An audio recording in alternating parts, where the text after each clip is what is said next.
यहाँ की सड़कों पर आपको जितने नौजवान लोग नहीं दिखाई देंगे, उससे कई ज्यादा बूढ़े लोग नजर आएंगे, क्योंकि इटली इस मामले में दूसरे नंबर पर आता है। वो देश जहाँ सबसे ज्यादा यूनेस्को वर्ल्ड हेरिटेज साइट्स मौजूद हैं। दोस्तों, इटली के इवरिया इलाके में हर साल एक अनोखा त्योहार मनाया जाता है, जहां पर लोग एक दूसरे पर संतरे फेंकते हैं। इसे बैटल ऑफ ऑरेंज कहा जाता है और इसमें हजारों लोग हिस्सा लेते हैं, एक दूसरे पर संतरे फेंकते हैं। आज हम जो बैटरी इस्तेमाल करते हैं, उस बैटरी का आविष्कार एक इटालियन व्यक्ति ने ही किया था। अलेसांद्रो वोल्टा ने साल 1800 में पहली इलेक्ट्रिक बैटरी बनाई थी। बिजली को मापने वाली यूनिट, जिसे वोल्ट नाम से जाना जाता है, वो इन्हीं के नाम पर रखा गया था। दोस्तों, इटली दुनिया में सबसे ज्यादा वाइन बनाने वाला देश है। हर साल लगभग 45 से 50 मिलियन हेक्टोलीटर वाइन का उत्पाद यहाँ पर होता है, जिसे फिर बहुत से देशों में बेचा जाता है। एक दिलचस्प बात इस देश के बारे में ये है कि वैसे तो ये खुद एक पूरा देश है, लेकिन हैरानी की बात यह है कि इसके अंदर दो और बिल्कुल आजाद देश मौजूद हैं, जिसमें पहला है वेटिकन सिटी देश। इटली से हटकर इसकी अपनी सेना है, अपनी करेंसी है, यहाँ तक कि अपना डाक टिकट भी है। दूसरा देश है सैन मरीनो। आपको जानकर हैरानी होगी कि इटली के वेनिस शहर में कबूतरों को दाना खिलाना गैर कानूनी है। अगर आप सेंट मार्क्स स्क्वायर पर कबूतरों को दाना डालते पकड़े गए तो आप पर $700 यानी लगभग 60,000 रुपए तक का जुर्माना लग सकता है। रोम के मशहूर ट्रेवी फाउंटेन में टूरिस्ट हर दिन लगभग 3,000 यूरो यानी के 2,70,000 रुपए के सिक्के फेंक देते हैं। ये पैसा बाद में दान के लिए इस्तेमाल किया जाता है। यूरोप के 3 सक्रिय ज्वालामुखी इसी देश इटली में मौजूद हैं। पहला है एटना, दूसरा है वेसुवियस और तीसरा है स्ट्रोम्बोली। माउंट एटना दुनिया के सबसे सक्रिय ज्वालामुखी में से एक है, जो अक्सर आग उगलता है। इटली में कुछ ऐसे हिस्से हैं जहां के लोग एक चौंकाने वाला खाना खाते हैं, और वो है कासू मर्जू नाम की पनीर। ये कोई आम पनीर नहीं है। इस पनीर को सड़ाया जाता है और जब इसमें कीड़े पड़ जाते हैं तब ये लोग उस पनीर को बड़े चाव से खाते हैं। हर साल इस देश को देखने, घूमने और समझने यहाँ करोड़ों सैलानी विजिट करते हैं। अभी तो केवल शुरुआत है। आगे इस वीडियो में हम इटली का इतिहास, भूगोल, लोगों का जीवन, कुछ हैरान करने वाली बातों के साथ देखेंगे, कुछ बहुत ही सुंदर जगहों को भी। लेकिन उससे पहले आपका एक प्यारा सा लाइक हमारी मेहनत को सफल बना सकता है। ये है इटली का नज़ारा।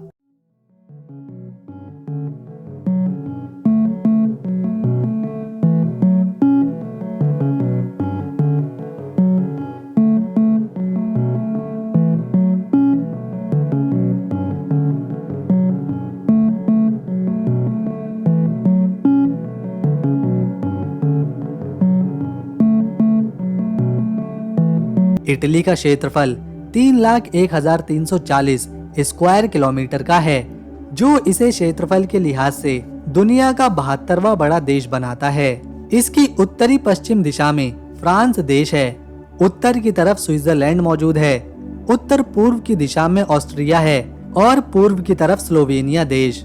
इसके अलावा इसका एक हिस्सा भूमध्य सागर से लगा हुआ है, जो इसकी इकोनॉमी में अहम भूमिका निभाता है।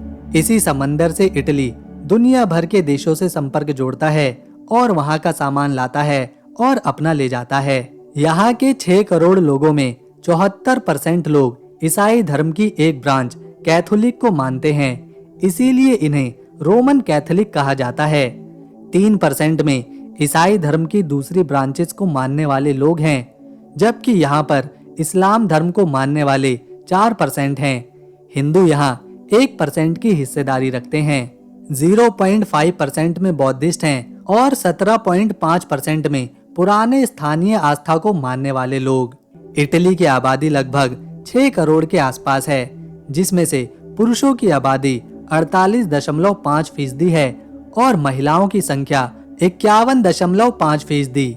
इसीलिए यहाँ 17 लाख से भी ज्यादा महिलाएं अकेली रहती हैं। इटली की महिलाएं लंबे समय तक जिंदा रहती हैं, लगभग 85 से 80 साल, जबकि यहाँ पर पुरुष 70 से 75 साल ही जिंदा रहते हैं। यहाँ ज्यादातर लोग 35 साल से अधिक उम्र के हैं। ये पूरी आबादी इटली के केवल 20% जमीन पर रहती है, क्योंकि देश का 80% हिस्सा तो जंगलों से, पहाड़ों से और नदियों से घिरा हुआ है। इटली की आधिकारिक भाषा इटालियन है, जिसे यहाँ के ज्यादातर लोग बोलते हैं। नोबेल प्राइज जीतने के मामले में भी यहाँ के लोग काफी आगे हैं। इटली अब तक 14 बार नोबेल प्राइज अपने नाम कर चुका है। 1901 में पहली बार इटली के गुगलिल्मो मैक्रोनी ने फिजिक्स के क्षेत्र में इस पुरस्कार को जीता था और 14वां पुरस्कार टोनी मॉरिसन ने भी लिटरेचर के क्षेत्र में साल 2007 में इसे हासिल किया था। यहाँ के विद्वान लोगों ने लगभग हर क्षेत्र में, जैसे कि केमिस्ट्री के क्षेत्र में, फिजिक्स में, लिटरेचर में और मेडिसिन में नोबेल प्राइज अपने नाम किया है। यूं तो ये पूरा देश ही खूबसूरती की मिसाल है, लेकिन इसके 4 सबसे प्रमुख शहर हैं, जिसमें से पहले नंबर पर राजधानी रोम है, दूसरे पर फ्लोरेंस शहर, तीसरे पर वेनिस और चौथे पर मिलान शहर। ये है कोलोजियम, जिसे 80 ईस्वी में टाइटस राजा ने बनवाकर पूरा किया। ये एक तरह का स्टेडियम है जो उस समय रोम के राजा और लोगों के लिए मनोरंजन का केंद्र हुआ करता था। इसमें 2 योद्धाओं को आपस में लड़ाया जाता, जिसमें एक की मौत होती और दूसरा जीतता। राजा उसे इनाम देता। इस खेल को देखने पूरा शहर इस कोलोजियम में आता। यहाँ पर 50,000 से लेकर 80,000 लोग एक साथ बैठ सकते हैं।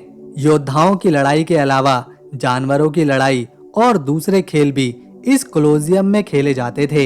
ये आज भी प्राचीन रोम की याद दिलाता है और इटली की एक प्रमुख ऐतिहासिक इमारत है। इसकी दीवारें 50 मीटर ऊंची और 189 मीटर लंबी हैं। इसके चारों तरफ बड़े बड़े खंभे खड़े हैं। इस ऐतिहासिक एम्फी थिएटर को लोग देखकर आज भी हैरान रह जाते हैं कि उस जमाने में इसे किस तरह से बनाया गया होगा।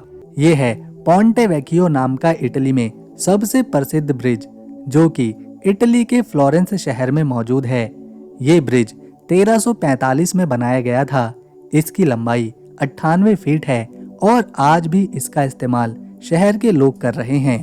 पोंटे वेकियो नाम का ये ब्रिज फ्लोरेंस शहर में एक पर्यटन स्थल के रूप में भी देखा जाता है और इसके आसपास कई दुकानें लगती हैं। हम हमेशा हर देश की कोई न कोई ऐसी ऐतिहासिक और महत्वपूर्ण जगह की बात जरूर करते हैं जिसे यूनेस्को ने अपनी वर्ल्ड हेरिटेज साइट्स में शामिल किया होता है, लेकिन यहाँ इटली में इतनी सारी ऐतिहासिक इमारतें हैं कि हमें भी जानकर हैरानी हुई। इटली के पास कुल मिलाकर 98 यूनेस्को वर्ल्ड हेरिटेज साइट्स हैं, जो इसकी विरासत और इतिहास को और ज्यादा दिलचस्प बनाती हैं।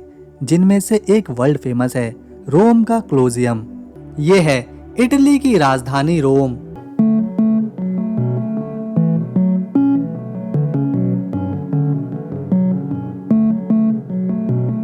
जो ना सिर्फ इटली का सबसे खूबसूरत शहर है, बल्कि पूरे यूरोप में रोम के इतिहास और खूबसूरती की चर्चा करी जाती है।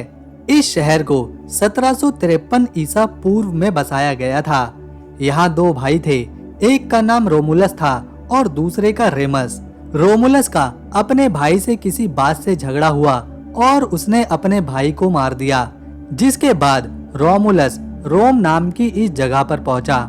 उसने धीरे धीरे इसे कस्बे में बसाया, फिर कबीले में, और इस तरह 753 में रोम पहली बार अस्तित्व में आया। रोमुलस के नाम पर ही इस जगह का नाम रोम रखा गया है, जो आगे जाकर एक बहुत बड़ा साम्राज्य बना। धीरे धीरे समय गुजरता गया और रोम साम्राज्य का हिस्सा बना। उस समय इस साम्राज्य के पास एक बहुत बड़ी सेना थी, जिसमें हजारों सैनिक थे। अपनी संस्कृति थी। यहाँ के लोग कला से, चित्रकारी से, विज्ञान से और राजनीति से बहुत प्यार करते थे और आगे चलकर रोम को इसी वजह से जाना भी गया। इटली आज से कई साल पहले ये बात समझ चुका था कि अगर देश को जल्दी से विकास की ओर ले जाना है तो सबसे पहले इंफ्रास्ट्रक्चर ठीक करना होगा और उसमें भी ब्रिजों का निर्माण करना होगा। जितनी यहाँ की आबादी है उससे भी ज्यादा इस देश में टूरिस्ट आते हैं। हर साल इटली में 6 करोड़ से भी ज्यादा टूरिस्ट विजिट कर जाते हैं, जो कि फ्रांस के बाद दूसरा सबसे ज्यादा पसंद किया जाने वाला देश होता है। इसीलिए इटली की इकोनॉमी का एक बड़ा हिस्सा यहाँ की टूरिज्म इंडस्ट्री से आता है। इटली में आज के समय में जो सबसे बड़ी समस्या है वो ये है कि इटली दुनिया के सबसे बूढ़े लोगों के देशों में शामिल है। इसका नंबर तीसरा है। यहाँ की 25% आबादी 65 साल से भी ज्यादा की उम्र की है और आबादी का एक बड़ा हिस्सा 35 साल पार कर चुका है। पिछले कुछ दशकों में यहाँ लोग शादी कर ही नहीं रहे, बच्चे पैदा हो ही नहीं रहे, जिससे यहाँ की जनसंख्या में और उम्र के बीच फर्क बढ़ता ही जा रहा है। लोग बूढ़े होते जा रहे हैं और जो जवान हैं वो आबादी बढ़ा ही नहीं रहे। इससे यहाँ काम करने वालों की कमी हो रही है, क्योंकि अगर सभी लोग बूढ़े हो जाएंगे तो काम कौन करेगा। जवान पीढ़ी जो है वो अपने करियर पर ज्यादा फोकस है, इसीलिए बहुत से लोग दूसरे देशों में जाकर भी बस रहे हैं। इससे यहाँ की सरकार पर दबाव पड़ रहा है। बुजुर्गों को पेंशन लंबे समय तक देनी पड़ रही है, उनकी बीमारियों के इलाज में ज्यादा खर्चा करना पड़ रहा है। यही वजह है इटली आज नई पीढ़ी चाहता है जो उसके देश को आगे ले जा सके। अगर लोग युवा नहीं होंगे तो देश कैसे आगे बढ़ेगा। यहाँ काम की कोई कमी नहीं, लेकिन काम करने वालों की कमी है। अगर इटली में इसी तरह से आबादी घटती रही तो आने वाले 20 सालों में जो संख्या 6 करोड़ की है वो 5 करोड़ के आसपास आ सकती है। और ये बात इटली के लिए एक परेशानी वाली है, जिसका सीधा असर देश की अर्थव्यवस्था पर पड़ रहा है। यहाँ के ज्यादातर लोग टूरिज्म इंडस्ट्री, ऑटोमोबाइल इंडस्ट्री और टेक्सटाइल से जुड़े हुए हैं। देश के 65% लोग टीचिंग, नर्सिंग और होटल मैनेजमेंट के फील्ड से जुड़े हैं। इटली दुनिया की सबसे मजबूत अर्थव्यवस्थाओं वाले देशों में गिना जाता है, जो सबसे ज्यादा पैसा पर्यटन से कमाता है। देश की अर्थव्यवस्था में लगभग 15% हिस्सा केवल पर्यटन का है। इसके अलावा दुनिया के सबसे महंगे फैशन के ब्रांड जैसे कि गुच्ची हो गया, प्राडा हो गया, वर्साची हो गया, किसी और देश के नहीं बल्कि इटली के ही हैं। इसके अलावा करोड़ों रुपए में बिकने वाली गाड़ियां जैसे कि फरारी, लैम्बोर्गिनी इटली से ही आती हैं, जिससे काफी सारा मुनाफा हर साल इस देश को होता है। ये है इटली का मिलान शहर। ये शहर अपने फैशन, कला और व्यापार के लिए जाना जाता है। दुओमो दी मिलानो ये शहर का एक लैंडमार्क है, जहाँ की गॉथिक इमारतें मानो अभी भी बोल पड़ेंगी। ये कैथेड्रल पूरे यूरोप का तीसरा सबसे बड़ा कैथेड्रल है। ये है कास्टेलो फोरोसा। ये किला 15वीं सदी में यहाँ बनाया गया था, जिसमें शहर की संस्कृति को म्यूजियम में संजोकर रखा गया है। ये है दुनिया के सबसे पुराने विश्वविद्यालयों में से एक, जिसे बोलोग्ना कहते हैं। इस विश्वविद्यालय को 1088 में बनाया गया था और तब से लेकर आज तक ये लोगों को शिक्षित करता आया है। यहाँ ज्यादातर बच्चों को लैपटॉप और नए जमाने की चीजों के साथ पढ़ाया जाता है। महान कवि दांते भी इसी विश्वविद्यालय से पढ़े थे। ये है इटली का वेनिस शहर। इसे नहरों का शहर भी कहा जाता है। आपको जानकर हैरानी होगी कि यहाँ कोई सड़क नहीं है। सभी लोग एक जगह से दूसरी जगह जाने के लिए नाव का इस्तेमाल करते हैं। इन नाव को ये लोग गोंडोलास कहते हैं। वेनिस शहर की इमारतें गॉथिक, बाइजेंटाइन और रेनेसांसी आर्किटेक्ट के आधार पर बनी हैं। इस शहर का सेंट बासिलिका और डॉक्स पैलेस बहुत ज्यादा मशहूर है। ये है इटली का एक और खूबसूरत शहर फ्लोरेंस। इस शहर को जाना जाता है अपनी कला और विचारों के लिए। इतिहास के महान कलाकारों में से एक लियोनार्डो दा विंची वो इसी शहर में पैदा हुए थे, जिन्होंने कई पेंटिंग्स बनाई, किताबें लिखी। मोनालिसा की पेंटिंग जो रहस्यों से भरी पड़ी है, उसे लियोनार्डो दा विंची ने ही बनाया था। 1503 से लेकर 1506 के बीच ये पेंटिंग आज भी फ्रांस की राजधानी पेरिस के लूव्र म्यूजियम में रखी हुई है। इसके अलावा फ्लोरेंस शहर में माइकल एंजेलो ने अपने जीवन का अहम हिस्सा बिताया। माइकल एंजेलो एक फेमस मूर्तिकार थे, जिन्होंने विश्व प्रसिद्ध मूर्तियां बनाई। डेविड की मूर्ति, जिसे 1501 से लेकर 1504 के बीच बनाया। यहाँ का स्वादिष्ट खाना दुनिया भर में फेमस है। कई देशों के रेस्टोरेंट हैं जिनमें हर तरह का खाना मिलता है, फिर चाहे वेजिटेरियन हो या फिर नॉन वेजिटेरियन। लेकिन यहाँ ज्यादातर लोग नॉन वेजिटेरियन खाना ही पसंद करते हैं। इटली का पिज्जा बहुत ही फेमस है। जो इटली जाता है वो यहाँ का पिज्जा जरूर टेस्ट करता है। 18वीं शताब्दी में यहीं पर पिज्जा की खोज करी गई थी, और वो भी गरीबों के लिए, जो सस्ता हो और जल्दी से बनाया जा सके, ये सोचकर पिज्जा बनाया गया था। धीरे धीरे ये पूरी दुनिया में फैलता गया और लोगों को पसंद आने लगा। आज गरीब तो इसे नहीं खा पाते, लेकिन अमीरों की ये पहली पसंद बन चुका है। मार्गरेटा पिज्जा का नाम यहाँ की एक महारानी मार्गरेटा के नाम पर ही रखा गया है। इसके अलावा महान कवि दांते भी फ्लोरेंस में ही पैदा हुए थे। वैसे तो यूरोप के कई देशों में ओपेरा हाउस बनाने का चलन है, लेकिन इटली पहला देश बना था जहां पहली बार ओपेरा हाउस का निर्माण करवाया गया था। ला स्कैला नाम का ये ओपेरा हाउस 1778 में बनकर तैयार हुआ था, जहां क्लासिक म्यूजिक पसंद करने वालों का आना जाना कभी बंद नहीं हुआ। इटली के मिलान शहर में ये ओपेरा हाउस देखने को मिलता है। ये है इटली का ऐतिहासिक शहर पोम्पी। आपको अगर रोमन सभ्यता के शुरुआती आर्किटेक्ट को देखना है कि वो लोग किस तरह से अपने शहर बसाया करते थे, किस तरह से अपना जीवन बिताते थे, तो पोम्पी शहर बेस्ट है। हालांकि आज ये शहर तबाह हो चुका है। सैकड़ों साल पहले ये शहर आबाद था, लेकिन जब इसके पास एक ज्वालामुखी फटा तो ये इतना भयानक था कि उसके फटने से पूरा शहर जलकर तबाह हो गया। शहर के लोग तक जिंदा जल गए थे, इसीलिए इसे एक बदनसीब शहर कहा जाता है। 1200 साल बाद जब आर्कियोलॉजिस्टों ने इस शहर की खुदाई करी तो उसमें ये शहर पोम्पी मिला, जो उस समय की याद दिलाता है। ये है लीनिंग टावर ऑफ पीसा, जो कि यहाँ के पीसा शहर में मौजूद है। इस मीनार के झुके होने की वजह से दुनिया भर के लोग इसे देखने आते हैं। इसे बनाया गया था 1173 में, जो 200 सालों बाद बनकर तैयार हुई। ये लीनिंग टावर 56 मीटर ऊंचा है। जब ये मीनार बनी थी तब से ये लगातार झुकती जा रही है, लेकिन ये आज भी अपनी उसी खूबसूरती के साथ खड़ी है। पीसा यूनिवर्सिटी और कई चर्च भी हैं जिन्हें यूनेस्को ने अपनी लिस्ट में रखा हुआ है। अगर आपको ज्वालामुखी देखना पसंद है तो ये है इटली का माउंट एटना ज्वालामुखी, जो लगातार धधकता रहता है। और ये ज्वालामुखी दुनिया के सबसे बड़े एक्टिव वॉल्केनोज में से एक है। इटली में हजारों फाउंटेन देखने को मिलते हैं, लेकिन यहाँ का सबसे प्रसिद्ध फाउंटेन है ट्रेनी फाउंटेन, जिसे अभी आप देख रहे हैं। यहाँ हजारों लोग आते हैं। इस फाउंटेन में बनी मूर्तियाँ, पानी के फव्वारे और इमारतें ऐतिहासिक कहानियों और किस्सों से जुड़े हुए हैं। आपको जानकर हैरानी होगी कि इस फाउंटेन में हर साल 13 करोड़ 11 लाख रुपए से भी ज्यादा के सिक्के फेंके जाते हैं। लोग यहाँ आते हैं, सिक्के फेंकते हैं।